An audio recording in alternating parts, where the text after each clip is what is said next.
Hi, this is part 2 of the meandering trike, full suspension, leaning recumbent trike, built from scratch. I will put links below to show my blog posts detailing each step of the way. Here's just a bit of an overview so far, very briefly explained, and I've just temporarily put some pieces together just to illustrate a few things.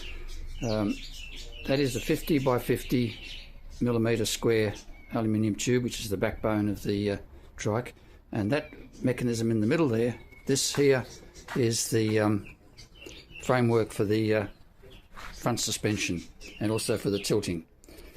Now you can see this here, this part, oops, this is the tilting part. Okay, now what will happen is there will be this framework here. This is the swing arms, and there'll be one at the top as well, and then there'll be what's called out here what's called a wheel knuckle that the wheel will attach to, and here you will have the shock absorber. Hold on, shock absorber, if I can get further back, connects to that central part up here, and the same on the other side. So that's the essence of it. It's all aluminium. I originally was planning to do some welding, go to a welding shop and have it finished off with beads of aluminium weld, but I've gone a different way. Instead, I've just it's bolted together and using epoxy resin here and there to sandwich between the aluminium, and that is very strong. You can see on the side there, I wanted to get extreme strength because I cut out a huge piece of the backbone.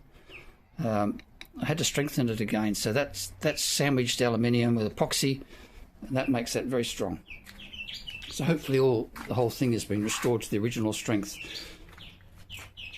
Now also you'll see on the top there's a plate across the top, and also on the bottom there's a plate across that gives strength to the whole thing. So that's it in a nutshell. Coming along nicely, very slowly, because I'm going along to a local men's shed where I'm doing the work, and we only work very limited hours each day, so it's progressing slowly, but getting there. And it's quite easy to follow. You could do it all in steel. If you can use a stick welder or whatever, you could do it in steel. That'd probably might even be easier. Just a lot of messing around, cutting out bits and pieces and bolting them together. Anyway, that's just a quick rundown. Signing off.